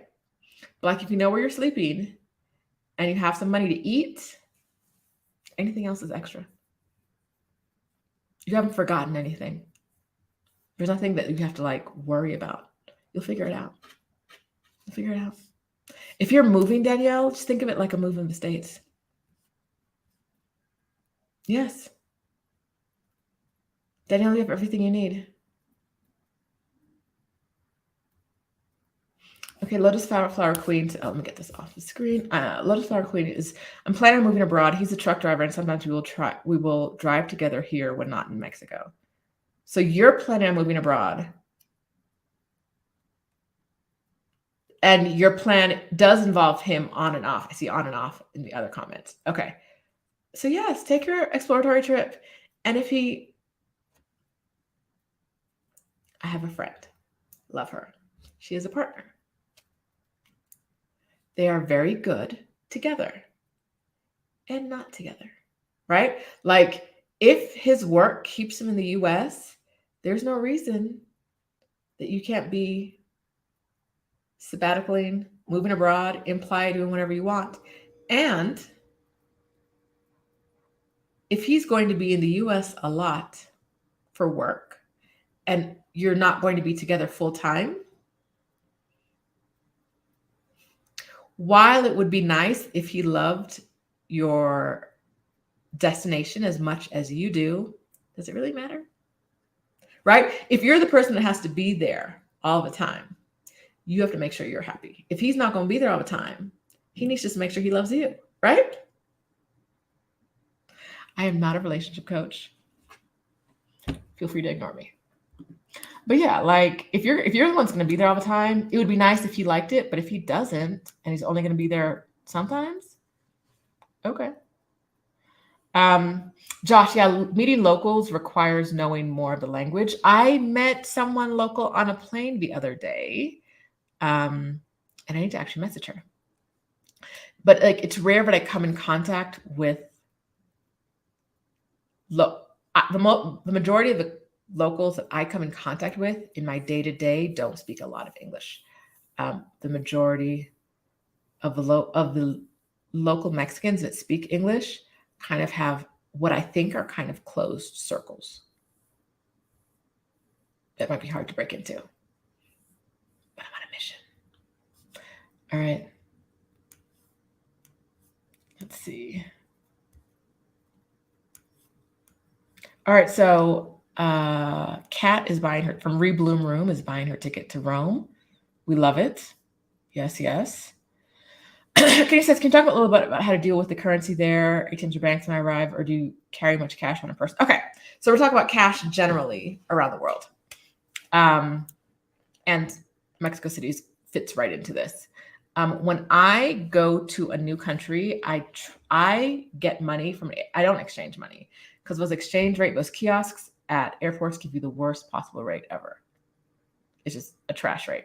I have a fee-free checking account. So I have a Charles Schwab account, but there's Charles Schwab, there is USAA, there is Fidelity. There are a number of banks that will give you a fee-free checking account. And so when I go to a foreign ATM, I can go and get cash and I don't pay my bank a fee. And if there is a fee charged by the foreign ATM, my bank reimburses me. So that's what I do. And typically what I do is when I go to a new country, I get like $100 out, the equivalent of $100 in local currency. And then whatever I don't spend at the end, depending on how long I'm in the country, I just spend a lot of cash. I usually pay something like I'll say, okay, I have $20 left. It'll be $10 to get to the airport, and then I'll buy food while I'm there, right? Local currency. Here, living abroad, I do about the same thing. I take out usually how much money I need for the week. I leave most of it at home because the majority of my money I don't spend out in the streets. I spend like at home, like paying my cleaning lady. And so I don't carry a lot of cash on me. In Mexico City, you get reports, and around the world, you get reports of like police shaking people down for cash. I had a friend who had to pay a fine the other day because she didn't have to pay a fine. Her car had to be impounded. And because she had cash, she bribed her way out of getting her car impounded. She was doing something that she wasn't allowed to do. Now, granted, it was very hard to know that she wasn't allowed to drive that day. Like the days Mexico City is a tricky day for driving. It's a tricky city to drive in sometimes when we have days that because in the morning we'll just be like, cars with these license plates can't drive because of the air. But if you don't know it's a bad air day or you're not used to checking that, you might not check that. And then you don't know when you're driving and they caught you riding dirty. And now here you are and they're going to take your car. So she paid her way out of it. But as someone who doesn't drive, Like, what do I need to pay my way out? As someone who doesn't drive, I don't do drugs. I'm not going to be walking down the street with a open container. I can't think of like what crime I could commit that I'm going to need to bribe my way out of. So I don't need like, I was messing up, but I got some cash, take some cash and get away from my money. I might have a police accuse me of doing something that I didn't do in order for them to get money, but I'm not that girl. Y'all not gonna get money from me like that. I was at somewhere in Egypt at something, and these guys were like, "Oh, let's show you something over here," and they brought me over there and showed it to me. And once they showed it to me, they like subtly pointed their guns at me and asked me for a tip. They're like, "We need to give us money now," and I was like, first the F of all, it's nighttime, it's dark, I'm separated from my group, but like not so far, I'm not separated from like other people, but like my group, I'm not with my group, but other strangers are around, other tourists. Go point that gun at somebody else. Like, are you going to shoot me if I don't give you a tip? Because you showed me something on a wall? Shoot me. Do it. Or get out of my face. Like, what are you doing? What is this? What? So my approach to like having cash is to have as little as possible. That's not always how I roll. Like if I go to the ATM, I have the money from the ATM on me that day, right? But because your money goes a lot farther here, if I have more than $100 US on me at a time, it's because I have to go do something, and I don't ever have to go do anything with cash. So it doesn't happen. It happened when I did my immigration paperwork in the very beginning. Like I had to get money out to do that. But otherwise, I might have like $25 US on me when I'm out and about, maybe. Like if you want to shake me to, okay, I have never had the police ask for money. The police here have always been, I hate to say it because like all cops are bad, but like the police here have never asked me, they've never harassed me. I've never had any beef with police. The only time I've ever had any police interaction is when I'm asking them a question. Like, I need to figure out how to get to there. Can you help me? How do I blah, blah. That's the only time I have police interaction. Otherwise, they're very much like, if you don't talk to me, I won't talk to you. Thanks. It's very much a like, we leave each other alone. Let's all just leave each other alone. But there are people who report that they have been asked or demanded money by the police. And I'm like, a lot of times it's like I was doing something wrong and the police demanded that I pay them. Not all the time, but a lot of times it is. It's kind of like, okay, right? But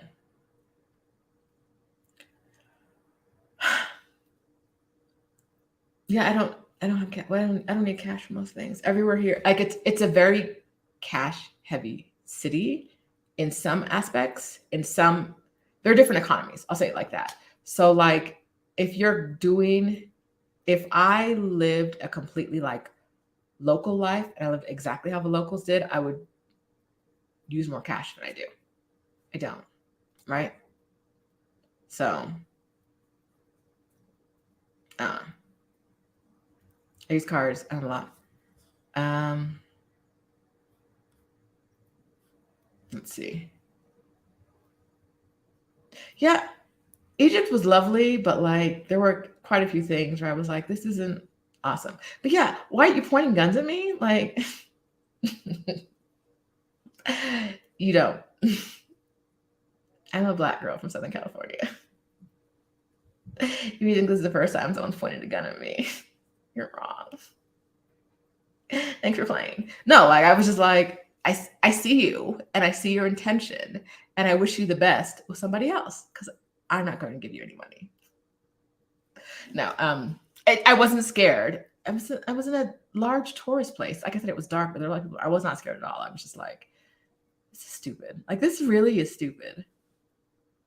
You like there were like three of you because I walked with one person and then there were other people there. There were like three of you and you're all like pointing. It's cute.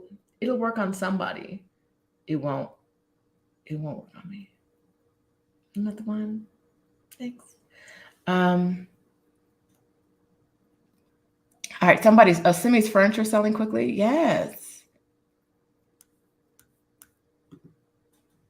I be knowing, y'all. I be knowing. Together and apart, it works for you. Yes. You need to love where you're going. He needs to love you and maybe like the place. Not hate it. Not hate it. Our goal is that he doesn't hate it. Other than that, whatever. Tyra asked if you can establish a residency in more than one country. Yeah. I still have my residency in the US and my residency in Mexico, and I could get residency in a third country. Unless for some reason those are countries that don't get along. Like we probably can't get residency in like Israel and some of like the Gulf states.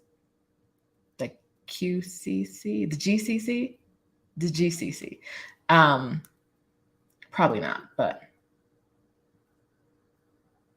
yeah. All right. Looking to lease an RV for a while as I decide which country to establish residency. Where do you plan on driving your RV? I'm hoping it's only in one country and not through multiple countries, because driving RVs through multiple countries can get you some problems.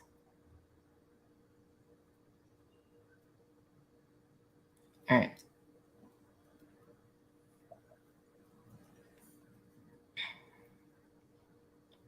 Yes, no, Simi, you're good. It's real. It's real. Okay, so your monkey mind, our brains are created to keep us in the status quo. Like your brain is like, but you're comfortable here.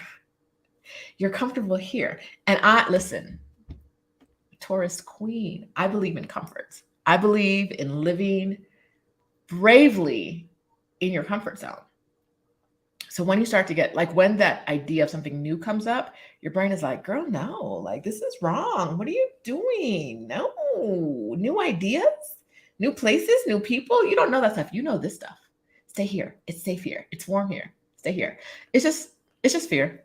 It's just fear. And your brain is like, it's scary. So let's not do that. Let's not do that scary thing. Your brain, that is what it is set to do. Your brain is set to say, like, that thing over there, we don't know it. We don't want to do that thing. And so it's going to trick you into believing that, like, you can't do it or you shouldn't. It's perfectly normal. It's perfectly normal for your brain to be like, can we reverse? Is it too late? Can we buy some other furniture? Like, what do we do? We don't have to do this. Perfectly normal. But you don't have to listen to your brain. You're smarter than your brain. You're not going to fall for that trick. All right. Now this is legit last minute fear. COVID rules not being correct on the site or changing at the last minute. I think at this very moment, it's not a fear I would let take hold. I think that when new variants are in an upswing, probably like midsummer? I don't know. I don't know the timing of these things anymore. These timing of these things, because we've had 2 yearly cycles already. We're in our third, 2020, 2021. Yeah, we're in our third cycle through this. Yeah, things can happen, but you can pivot. You and that man of yours who you're kissing in this photo can pivot, and you can do, like, if you can't get into where you want to go, you'll go somewhere else. You'll figure it out. It'll be fine. Kenya, back to currency real quick. The question you asked. ATMs with a no fee, with a fee-free checking account, ATMs for getting cash are your best choice. The ATMs, most ATMs around the world will ask you if you want them to do a conversion for you. So the only value in doing the conversion for you is you know exactly how much US dollars are coming out of your bank account, but they charge you for that. They charge you to tell you how many US dollars are coming out of your bank account, and they give you a crappy rate. They charge you in the fact that they're giving you a crappy rate, a worse rate, right? So your bank can decide the rate your bank gives you is going to be better than the rate the foreign bank gives you. So always decline the conversion and just take the money out of the ATM. It's your best bet around the world. I've only had my ATM, my Charles Schwab ATM did not work when I landed in Bali at the first ATM I went to. But there were like multiple ATMs side by side, and I moved to the second one, and it worked there. I never like they never locked it. I don't even think I told them I was traveling. I think they were just like, "Okay, girl, we see you." I never had a problem. All right, let's see.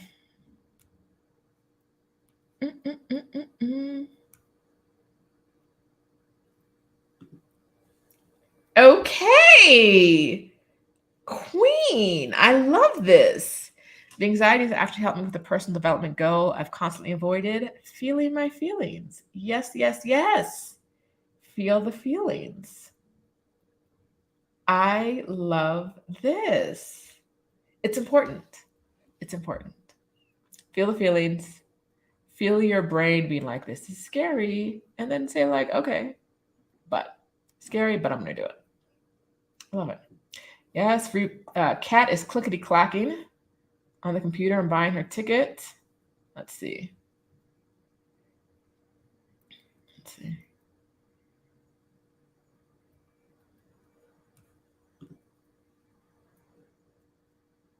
You have a plan, right? You just don't know which one is the best choice. It's probably why you're going back and forth. That's my assumption. But you have a plan. I love that. I love that. Long-term or Airbnb? I don't have an answer for you. But I love that. You'll figure it out. And there's no wrong choice, right? There's no wrong choice. One, they'll both have benefits and drawbacks, is what I'll say. They'll both have benefits and drawbacks. There's no wrong choice to this one.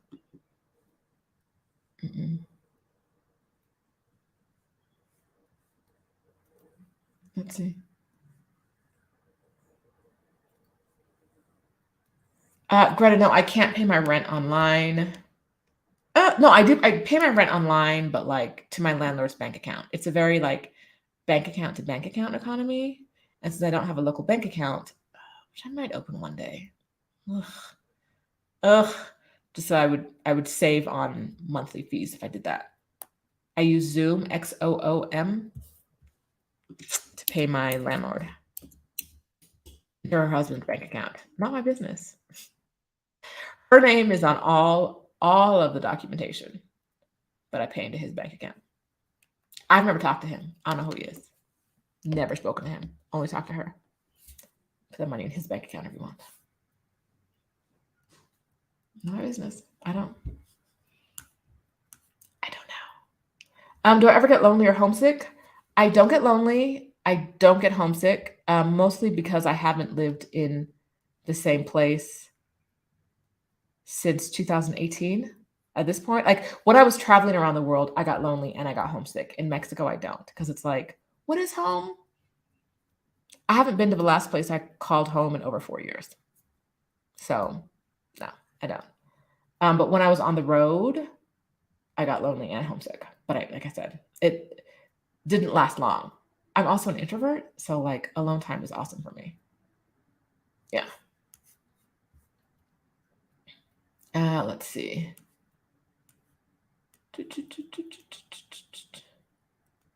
How much cash do you store at home? Sounds like you're trying to rob me, friend. But not a lot. Not a lot. Like something happened the other day. Who was telling me? Someone told me, oh, our friend got our fridge delivered.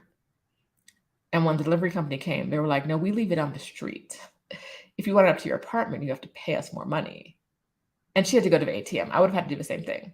Like based on the amount of money, it wasn't a lot. It was like they wanted, I think overall like $30 to bring it upstairs versus leaving it on the street.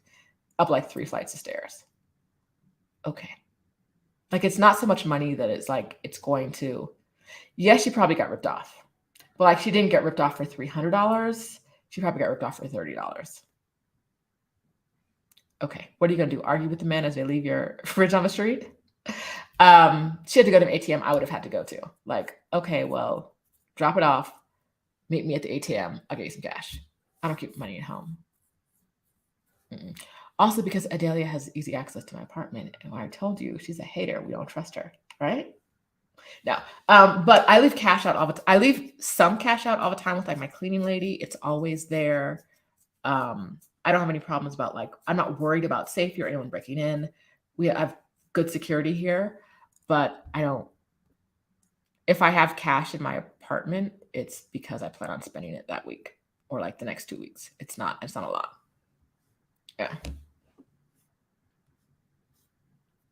Let's see.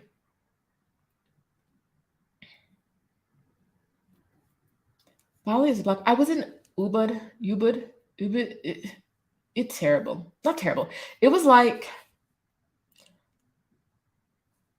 in Ubud, there were more dirty backpackers than there were locals. I was like, everywhere I go, there's like an Australian with oily hair.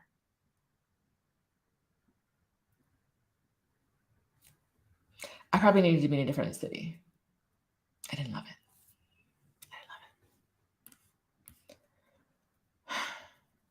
Sarah Grant, my entire family thinks I'm crazy because I told them I moved to Mexico City. I've never visited. I've been to other places in Mexico, though. Your family would think you were crazy even if you had visited. I will say, I say this as much as I can.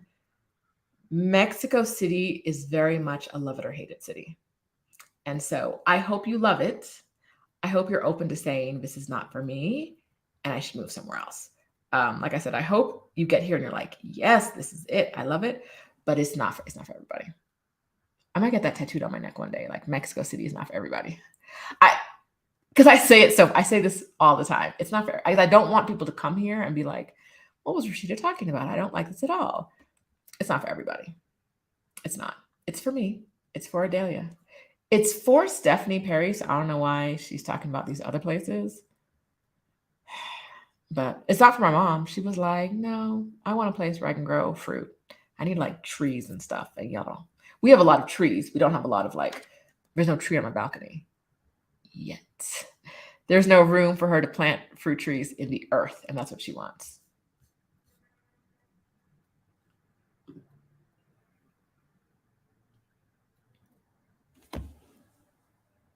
Yay.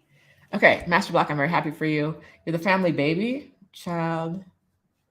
They gonna start sending people down there for you. Bree, is there a set amount of money you believe everyone should save before moving? I have a remote job, so I feel secure, but still, should I have extra backup? Okay, great question. Yes, I would say figure out what your living expenses are going to be and have about 3 months of that. Right? 2 to 3 months. So if you think your living expenses, say you're moving to Guadalajara, your living expenses are going to be $2,000 a month. I'm just picking numbers. I don't know.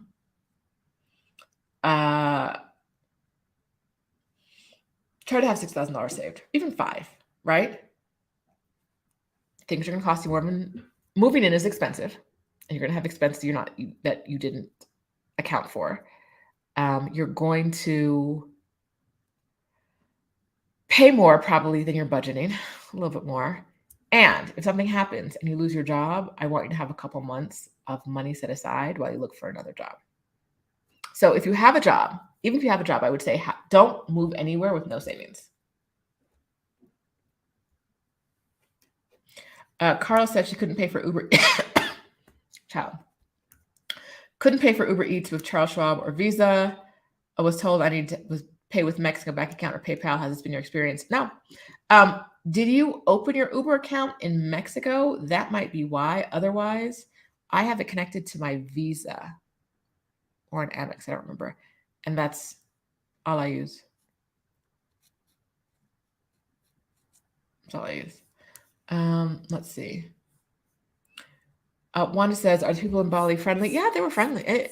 They were friendly, but I didn't really feel like no one invited me into their home. Not that I expect that, but that's how some people talk about, like, that's how other people tell the story of their experience in other places. Like, oh, it was so great. And like people kept inviting me over to dinner. Y'all might know that I'm not that person. Like I'm probably not going to get invited to dinner because I don't talk to strangers that often. But it was nice. in the same way that, like, as a tourist, a lot of places are transactional. Like, you might not end up talking to a lot of locals unless you're transacting with them. Or maybe you do because you're love talking to strangers, and I don't. It's not me. And so yeah, they were friendly enough. There was no problem. It was just yoga studio, juice bar, yoga studio, juice bar, yoga studio, juice bar. And I was like, I can't. I don't want it. I'm a yoga instructor, and I was like, this is too much. It's too much. I'm not interested. Thank you. So let's see. Can you explain why Mexico City is a love it or hate it city? I have a ton of videos on this, but basically it's like New York on steroids. Just like New York is a love it or hate it city. Same thing. Most people don't leave like, some people leave like, oh, it was okay, but I'd never leave there. And some people are like, I love it, I love it, I love it. And some people are like, how do y'all live here? Like, I had a friend who used to live in Chicago who lived in Playa for like 4 years, and she was in the city for 2 days, and she was like, I do not like cities. She was like, I didn't know this until I came here, but I'm not a city girl anymore. Like, she lost all Chicago, and she was like, it's too much. Like, the city is too much. And I was like, I get it. It's a lot. Like, there's a lot of traffic. There's a lot of people. There's a lot of things. But it's a lot all the time. Which, yeah. Let's see. What else?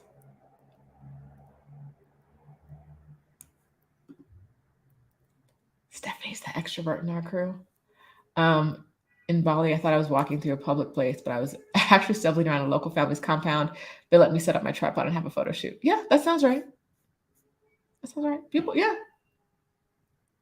I also feel like around the world, people are less. I don't know if it's because they see I am in a lot of places an obvious foreigner. But a lot of places, people aren't as like crazy about property rights as they are in America, right? I was walking through a lot of like places in Mexico. If you see a courtyard open and it's someone's like, I was in Querétaro with my mom, and we were walking past a place and the door was open, and we were like, "Can we look inside your courtyard?" They were like, "Yes." Family was like, "Yes, come in." And I'm like, "Y'all just let us in your home." Like, it's the courtyard of their home, but they're like, "Yes, come in, come look around." And I'm like, that's not really an American thing, right? Like, I just feel like we have a different idea of like property. And some of that might be like, you're a foreigner, you're curious, it's fine. There comes the question of like, if I was Afro-Mexican, would they have responded the same way? I don't know. But there is a lot of that, like, yes, come in. Sure. John says Mexico wasn't for me, and I'm from London. It's a lot of city. It's a lot of city. There's the elevation, there are earthquakes. There's a lot of reasons not to love a city. It's for me. Playa del Carmen, y'all on this heat. Not me. I got to get in and out of Playa del Carmen. All right. You open it in Carla? Yeah, I'd open it your Uber Eats account in the US. I don't know why they won't let you do Charles Schwab. Like I said, my visa is attached and my American Express are attached. I've never had a problem. But something to be aware of in other countries, like especially in Mexico, I have a hard time using my cards for to purchase things. Like sometimes I got to go through a number of cards before I find one that will work on some company's site. And I think it's because the Mexican banks processing payments aren't moving as quickly. Like it's not getting approved in time. That's what I think is happening. Hey, Tina from Boston. Let's see. Are we going to call it a day? Oh, wait.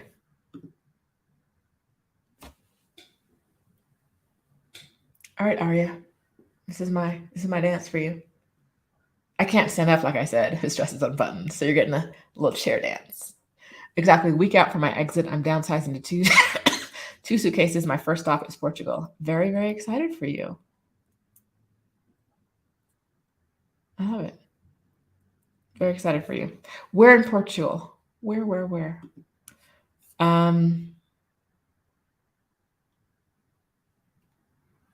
Oh, culinary guide? No, you don't need bribery cash. When people talk about needing to bribe the police or getting shaken down, it's very rarely someone who looks like me. Not saying it hasn't happened. I'm saying that I don't see those complaints coming up in the Black expat groups in Mexico City. I see them coming up in the other groups. And the people who say it happens to them don't look like me. I don't know what it is. I don't know if they assume we don't have any money, or we're just not, like, a lot of times it's like, I was walking home from the club at 2 a.m. and the police stopped me and demanded money. I'm like, you weren't doing anything wrong. Cool, I get it. I'm not victim blaming, but like, I won't be walking home from a club at 2 a.m. Not because there's anything wrong with that, but because at 2 a.m. I will have been asleep for like 6 hours. So, like, it's not, like I said, it's not saying that they're doing something wrong. It's that, like, I won't be in that situation because of how I live my life. So I haven't heard it happen to any Black people. I'm sure it has, but I don't see those reports. I'm sure it has. No, I don't think we're targeted for that as much as other people. You don't need bribe money. The woman who bribed the police was Black, but she was legit in the wrong. And driving. I think if you're driving, you probably need to keep some bribe money in your car, in your purse every time you go out. But don't drive in the city if you don't have to. Every time I see people in groups talking about they're going to like come here and rent a car, I'm like, don't do that. It's not that kind of city. It's not a rent-a-car city. It's not.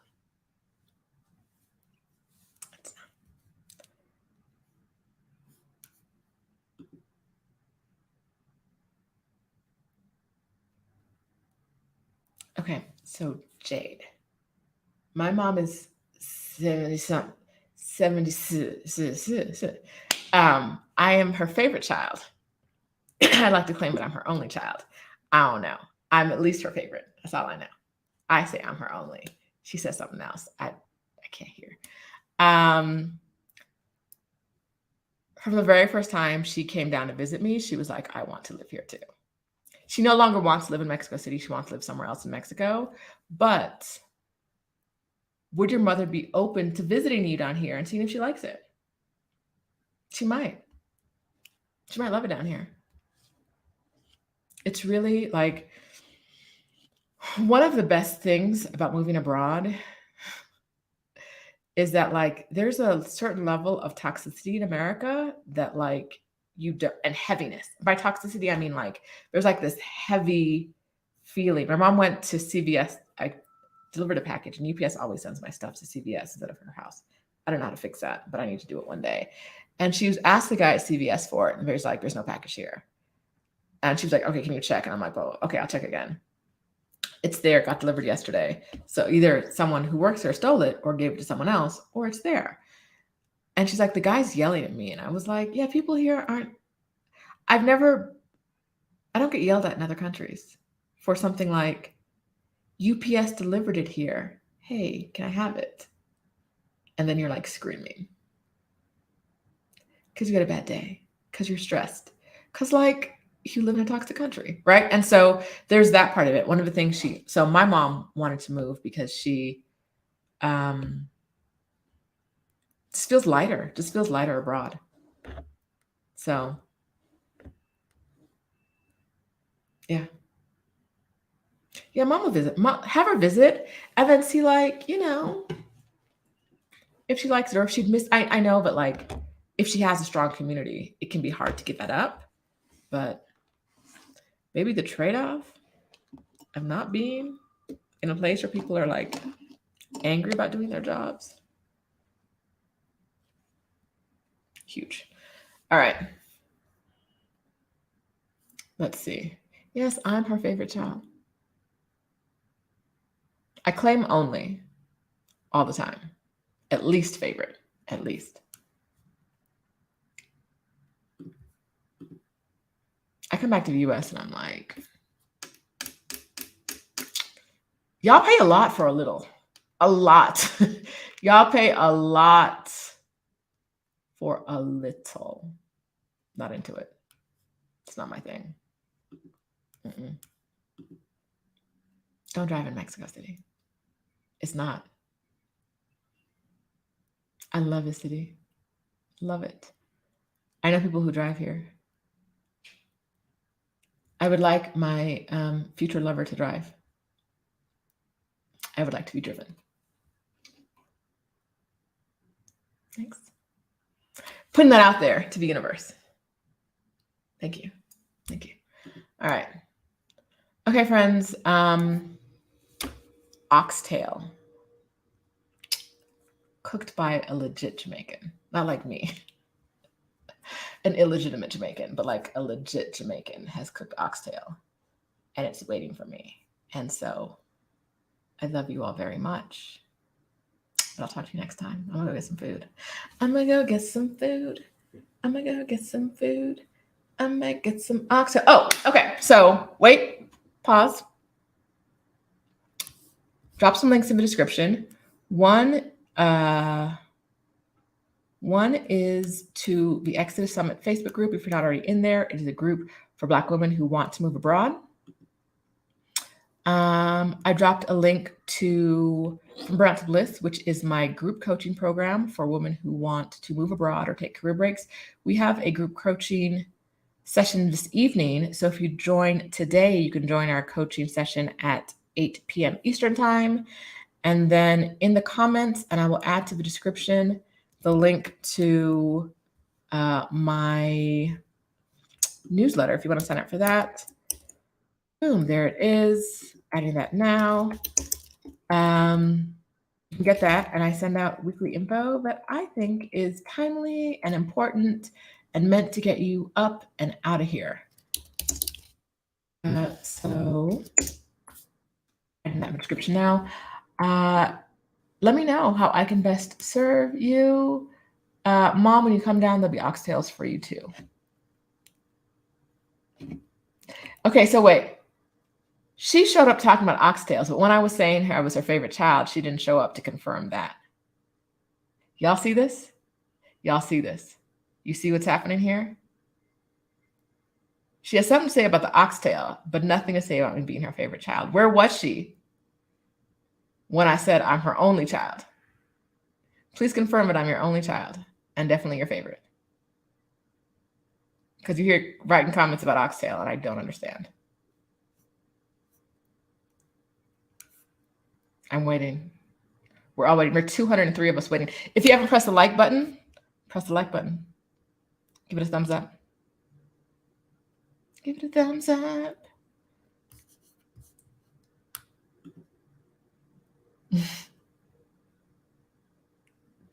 Who's going to take care of you when you're older?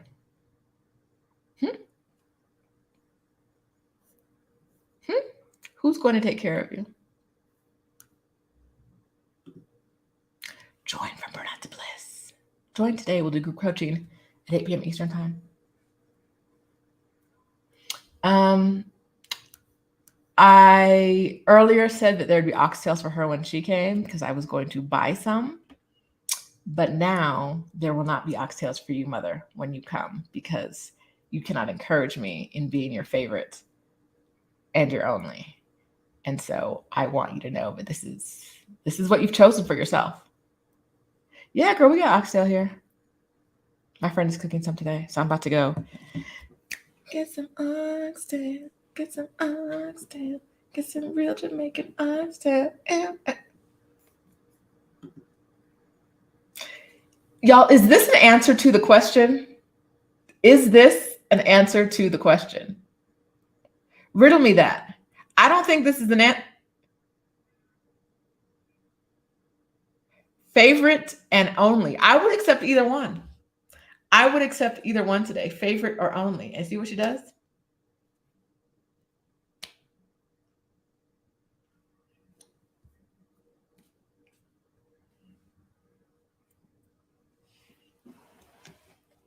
No oxtail for you. None. No oxtail for you. Okay, so for people who are saying that they haven't had oxtail in a long time to make a trip just to get it, Adelia, are you watching? And if so, can you drop the link to the oxtail event?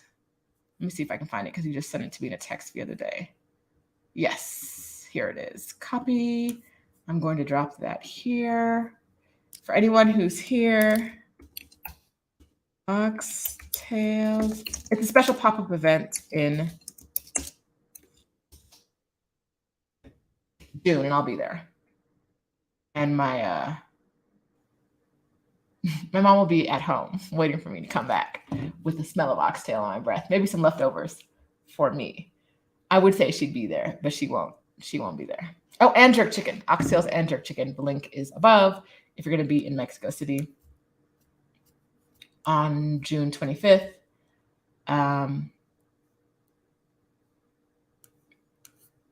Like I said, I'll be there. Adelia will be there. I'm putting her business in the streets. Our friend will be cooking oxtail or preparing oxtails.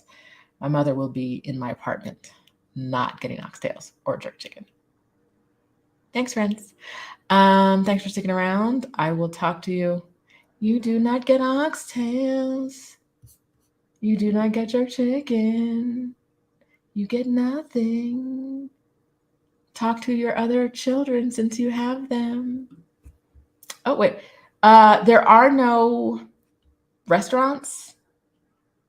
There are pop-ups. Our friend does pop-ups. So, yes. Okay, friends. Bye. Get you some oxtails if you're here, if you're going to be here. Oh, and if you're going to be coming to Cancun for the Exodus Summit meetup, Stephanie and I are going live tomorrow, which is Monday, you already purchased your ticket and you're in the confirmed group. We're going live tomorrow at, let me tell you a time, in the group at 3 p.m. Eastern time. 3 p.m. Eastern time in the confirmed purchase ticket holders group. If you don't know what I'm talking about and you're a Black woman, join the Exodus Summit Facebook group. If you're already in the Exodus Summit Facebook group, you don't know what I'm talking about, search for Cancun. You'll see posts about it. And we'll be doing a meetup in Cancun, July 1st through 5th. We hope to see a bunch of you there. If we don't see you there, we know it's all love. Till next time. Bye. Go and get oxtails. I'm going.